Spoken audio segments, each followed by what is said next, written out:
Olá, olá, queridos, graça e paz. Estamos aqui conforme o combinado, conforme o prometido, que estaríamos aproveitando essa data para falarmos sobre a origem do Natal, em especial a origem da chamada árvore de Natal. Antes de nós mergulharmos no assunto propriamente dito, eu queria fazer algumas considerações importantes com você. Nós não cultuamos a Deus baseado em tradicionalismos humanos, mas em tradições bíblicas. Qual a diferença entre tradição e tradicionalismo? Uma tradição é um legado que é passado de geração em geração, de forma oral ou por forma escrita. O apóstolo Paulo falou sobre isso. Ele falou: guardai as tradições que por nós foram ensinadas, quer por epístola nossa ou quer por palavra, por ensino nosso. Ele diz isso à igreja em Filipos, a carta aos Filipenses. Porém, tradicionalismo tem a ver com um apego inegociável com coisas do passado que não têm valor espiritual, ético no presente. São apenas costumes. E a Bíblia diz em 1 Coríntios capítulo 15, versículo 33, que as más conversas, as más conversações ou as más companhias corrompem os bons costumes. E quando nós falamos desse assunto, Natal, árvore de Natal, nós não estamos falando de tradição bíblica, nós estamos falando de tradicionalismo humano. Eu sei que este é um assunto que vai gerar muita polêmica, porque de anos para cá, este assunto tem sido um assunto de pauta nesta época. Comemora-se Natal, não se comemora Natal, põe árvore de Natal, não põe árvore de Natal. Eu não estou aqui para tomar uma decisão com o que você deve fazer, mas estou aqui com o meu posicionamento profético, com o meu ministério de ensino, tendo a incumbência e a responsabilidade de compartilhar com aqueles que acreditam no meu ministério, que estão seguindo-me na rede social, de compartilhar qual é o meu posicionamento, não a minha opinião, porque como servo de Deus eu não tenho opinião, eu tenho posição. Então nós precisamos estar esclarecendo algumas questões aqui. Primeiro que a vida não pode ser exclusivamente vista numa perspectiva teológica, ou seja, bíblica. Ela precisa ser prioritariamente, principalmente, vista de forma teológica, bíblica, prioritariamente, mas não exclusivamente. Por quê? Porque existem outros aspectos que vão ancorar argumentos que nos darão base para falarmos o que estamos falando biblicamente. O que eu quero dizer com isso? Você olha a história, por exemplo. Quando você lê a história, você vai ver que a Bíblia já dizia aquilo muito tempo antes. Você vê a física, por exemplo. Galileu foi queimado, foi condenado, pela Igreja Católica, porque disse que a Terra era redonda. Você olha para a Bíblia, ele falou uma coisa de aspecto científico, mas você olha para a Bíblia e você vai ver que lá em Jó, ele diz que Deus se assenta sobre o círculo da terra. Queridos, me permita a ironia, mas todo círculo é redondo. Então, que novidade existe para a ciência dizer que a terra é redonda? Então, nós temos que analisar o que a ciência diz, nós temos que analisar o que a Bíblia diz e ver que existe uma harmonia, porque a Bíblia não se choca com a história, não se choca com a ciência. Então, o que eu estou falando aqui sobre Natal, sobre árvore de Natal, não tem a ver exclusivamente com aspectos teológicos, bíblicos, mas também históricos. Procure a origem do Natal nos aspectos históricos. Vá lá para a Wikipedia, se você preferir. Vá lá, procure, analise, e você vai perceber alguns aspectos que eu gostaria de passar para você aqui, e depois que eu tiver passado alguns posicionamentos sobre Natal, sobre árvore de Natal, você analise e veja qual a posição que você deve tomar. Primeiro, queridos, que nós temos que entender que a questão do Natal, ela nunca foi algo que, biblicamente falando, se pode considerar como o nascimento de Jesus. Primeiro que em Lucas, capítulo de número 1, diz que os pastores estavam no campo guardando o rebanho, e isso já é notório no meio daqueles que estudam a Bíblia, que não se pode colocar um rebanho na época de inverno, e dezembro em Israel é inverno. Então os pastores estavam no verão, por causa disso que o rebanho estava então do lado de fora. E um outro detalhe é que quando o anjo dá a notícia do nascimento de Jesus, era o turno de Abias, uma alusão ao Antigo Testamento dos sacerdotes que se revezavam mês a mês para servir no altar. Então, o pai de João o Batista, que nasceu na mesma época de Jesus, recebe a notícia do nascimento do seu futuro filho no turno de Abias, que é o mês de outubro. Ah, pastor, estão afirmando que o Natal é em outubro? Não, estou avisando que o nascimento de Jesus não foi em dezembro. E que, possivelmente, na época de outubro, por ser o mês do turno de Abias, conforme está em Lucas, capítulo de número 1 e 2, você vai entender que nós não temos afirmações para dizer que o Natal aconteceu no dia 25, muito menos a árvore de Natal, onde a Bíblia não faz nenhuma alusão. Então, por que nós guardamos isso? Por tradicionalismo, apego de fatos que foram narrados e que não têm valor ético, espiritual para o presente. Apenas um costume passado de geração em geração, mas que se contrasta com a tradição bíblica. Tradicionalismo sempre será contrário da tradição. Então, qual é a origem desse Natal? Primeiro, o dia 25 de dezembro, eu estou lendo aqui, ok? Ele sempre foi um festival religioso, que foram guardadas para a comemoração do chamado Sol Invicto, ok? Era uma festividade chamada Natalis Invicti Solis, ou o nascimento do Sol Invicto, e que foi adaptado pela Igreja Católica no 3º século depois de Cristo. Aí você me pergunta, por quê? Não sei te dizer por quê, só sei que é um tradicionalismo que contrasta com a tradição, até porque a Bíblia não se ocupa em tratar de uma festividade do nascimento de Jesus, mas se ocupa em celebrar a morte dele que culminou na nossa vida, ok? Então, nós não temos nenhuma base para estarmos trabalhando isso. Eu poderia passar um tempo com você aqui falando, por exemplo, sobre a origem do chamado Papai Noel, que nada tem a ver com o Papai do Céu, mas não vou entrar nesse mérito porque, conforme eu havia falado, eu quero falar sobre a origem da árvore de Natal. Primeiro, quero que você me responda uma coisa. Você saberia abrir Bíblia e poder dizer para mim qual é a ligação que a árvore de Natal tem com a Bíblia, ou a Bíblia tem com a árvore de Natal? Acredito que nenhuma. Então nós não temos um embasamento bíblico, e é interessante que nesses últimos dias tem surgido supostos pastores, supostos apologetas da palavra, dizendo que a Bíblia tem que ser adaptada. Existem pessoas que estão aí apregoando, inclusive um padre dias desses estava dizendo que o mal dos protestantes é dizer que tudo que nós fazemos tem que estar embasado no que está escrito. Os protestantes, dizia o padre, perguntam, onde é que está escrito? E tudo que eu tenho que fazer tem que estar escrito? Sim, sim. Nós não temos nenhum outro parâmetro de regra de fé e prática que não seja a palavra de Deus. Cada um tem o direito de seguir como quer. Porém, nós, como disse Josué, minha casa e eu serviremos ao Senhor, e não existe meio de nós servirmos ao Senhor que não seja por aquilo que está escrito, a revelação escrita da palavra. Então, vamos lá.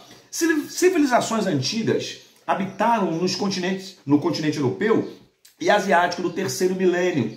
Eles cultuavam e realizavam festivais em seu favor. Com o quê? Com árvores. Eles cultuavam Osíris através de árvores, com uma árvore, no caso específico, que é o loureiro. Eles cultuavam Apolo através de uma árvore chamada o abeto, cultuavam ao deus Atis através de uma árvore chamada azinheira, e a Zeus. E os germânicos, hoje a gente conhecido como os alemães, eles cultuavam a Odin debaixo do carvalho. Cortava-se a árvore e se cultuava. Então havia sempre um processo cultural que levava à adoração aos seus deuses, e essas coisas foram sendo adaptadas para o nosso meio. E eu queria que você entendesse 4 razões bíblicas, e agora sim eu quero que você anote aí, pelas quais nós não devemos comemorar, se é que eu posso usar a expressão, dentro de modelos tradicionalistas e não de modelos tradicionais, aquilo que se costuma colocar como árvore de Natal. Eu não estou dizendo aqui que você está atraindo demônios para sua casa, eu não estou dizendo aqui que você está em pecado e você não vai para o céu. Eu estou apenas no meu, repito, ofício de ensino e numa incumbência profética de explicar que isso não tem coligação com Bíblia. São apenas tradições, ou melhor, tradicionalismo, que estão sendo injetados de geração a geração. Anote aí 4 razões bíblicas para nós não adorarmos com as árvores de Natal, se é que é uma adoração, porque a chamada festa de Natal é a única, porque Natal significa nascimento, é a única festa de aniversário em que o aniversariante é esquecido, ele não é lembrado. Então, qual é a primeira razão das 4 pelas quais nós não devemos estar fazendo esse tipo de culto com a árvore de Natal? Primeiro, os estatutos de Deus são diferentes dos estatutos das nações, ok? Os estatutos de Deus são diferentes dos estatutos das nações. Isso está em 2 Reis, capítulo 17, versículo 8, onde existe uma ordem para que nós não andemos nos estatutos das nações. 2 Reis 17, versículo 8. Segundo, os costumes do povo de Deus são diferentes dos costumes de outros povos. Nós temos, biblicamente falando, 3 tipos de povos na terra. Os judeus, que é o povo eleito. Os gentios, que são todas as nações, o povo criado. E a igreja, que é o povo adotado. Então você tem o povo por criação, que são as nações, o povo por eleição, que é Israel, e o povo por adoção, que é a igreja. Então, como povo de Deus, como igreja, nós não temos, os nossos estatutos são diferentes, como já disse. Em segundo lugar, os costumes do povo de Deus, eles são diferentes dos costumes de outros povos. 1 de Pedro, capítulo 2, versículo 9, diz que nós somos povo adquirido para anunciarmos as virtudes daquele que nos chamou das trevas para a sua maravilhosa luz. Então, qual é a base bíblica do segundo motivo? Os costumes do povo de Deus são diferentes dos costumes de outros povos. Levítico 18:30, Levítico 18:30 e Jeremias 10, 1 ao 4. E é interessante que esse Jeremias 10, 1 ao 4, eu faço questão de destacar aqui, porque tem uma pertinência muito forte com aquilo que eu estou falando. Capítulo 10 de Jeremias, versículo de 1 ao 4, diz assim: ouvi a palavra que o Senhor vos fala, vós, outros, ó casa de Israel. Assim diz o Senhor, não aprendais o caminho dos gentios, nem vos espanteis com os sinais dos céus, porque com eles os gentios se atemorizam, porque os costumes dos povos são vaidade, pois cortam do bosque um madeiro, obra das mãos do artífice, com machado, com prata e com ouro enfeitam, com pregos e martelo o fixam, para que não oscile. Então, na grande verdade, você vai perceber nesse segundo ponto que eu estou colocando aqui, que há um costume pagão e há uma orientação profética para que esse costume não seja imitado, esse costume não seja copiado. Terceiro motivo, por favor, anote aí. Deus não aceita culto misto. Você pode anotar esse terceiro ponto? Deus não aceita culto misto. Gente, deixa eu falar algo que eu acho que é digno de você abrir um parênteses e colocar aí. Deus não quer ter em você, através de você, uma inclusividade, mas exclusividade. Infelizmente, nos tempos pós-modernos, nós estamos vendo uma inclusividade divina e não uma exclusividade. Deus não quer ser inclusivo, ele quer ser exclusivo. E então, Deus não aceita que haja uma mistura, e como eu digo num dos meus livros, em especial no Sociedade dos Profetas Mortos, que pior do que a inversão de valores é a mistura deles. Você, quando inverte os valores, basta você escolher o lado, mas quando você os mistura, como escolher qual é o lado certo? Então, qual é a base bíblica desse terceiro ponto, que Deus não aceita culto místico? Em 2 Reis, capítulo 17, versículos 32 e 33. 2 Reis 17, versículos 32 e 33. É interessante que a Bíblia diz nesse texto que quando Israel foi liberto de Babilônia, veio no meio deles pessoas que não tinham o traquejo de lidar com Deus e temiam a Deus, mas serviam seus próprios deuses com seus costumes.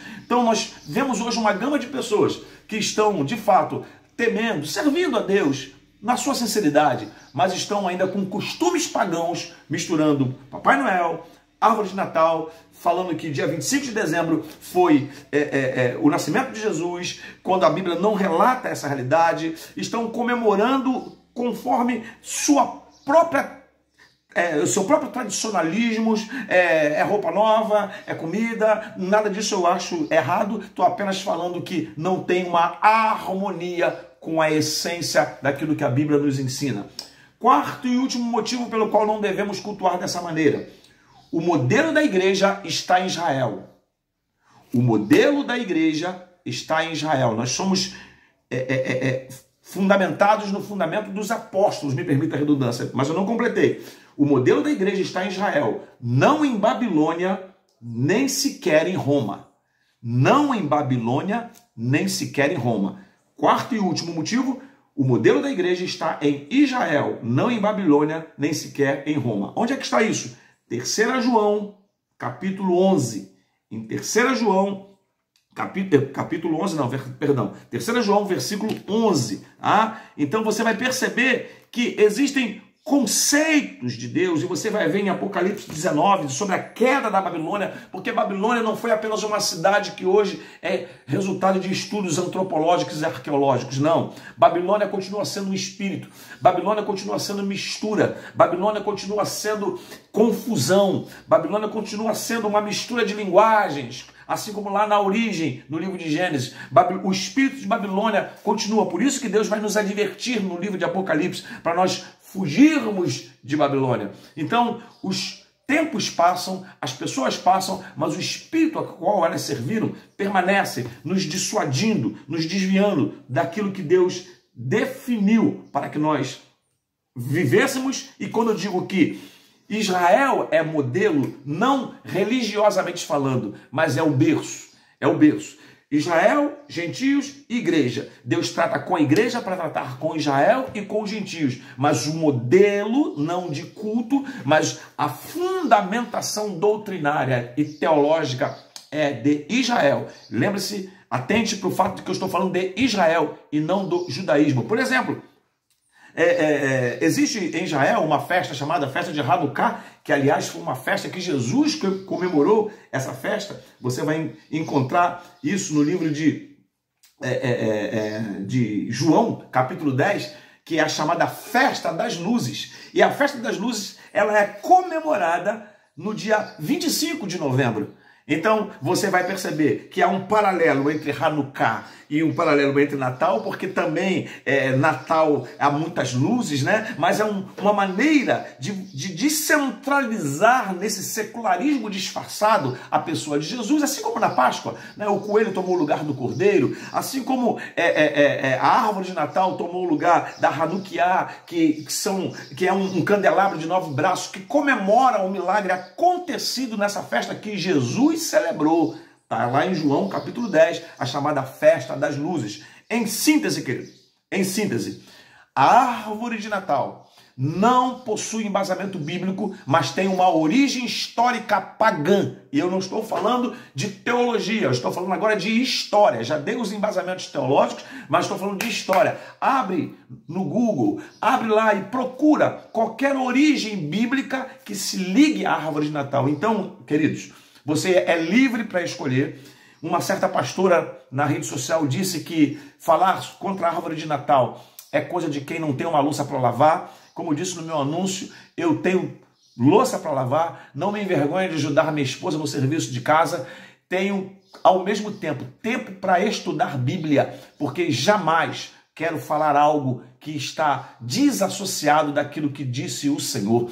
Eu quero dizer para você que no livro de Gênesis, por 11 vezes, está escrito: disse o Senhor. E quando o diabo quis entrar para destruir valores que Deus havia estabelecido, a primeira pergunta que ele fez foi: o que foi que o Senhor Deus disse? Porque toda destruição do nosso relacionamento com Deus está na quebra daquilo que Deus disse. Então, se Deus disse, eu faço. Se Deus não disse, eu não faço. E muito mais do que Deus dizer uma vez, eu preciso ouvir duas, como disse o salmista no Salmo 62. Talvez você esteja ouvindo isso, não é a primeira vez, mas disse o salmista, uma coisa disse Deus, duas vezes a ouvir que o poder pertence a Deus. Se você quiser aproveitar essa época chamada festa de Natal para falar que Jesus nasceu, que Jesus Cristo morreu, que Jesus Cristo voltará, Deus abençoe, fazer sua cantata, mas eu preciso estar dizendo aqui neste momento que o Espírito do Natal não tem embasamento bíblico. O Espírito Santo continua revelando que muito mais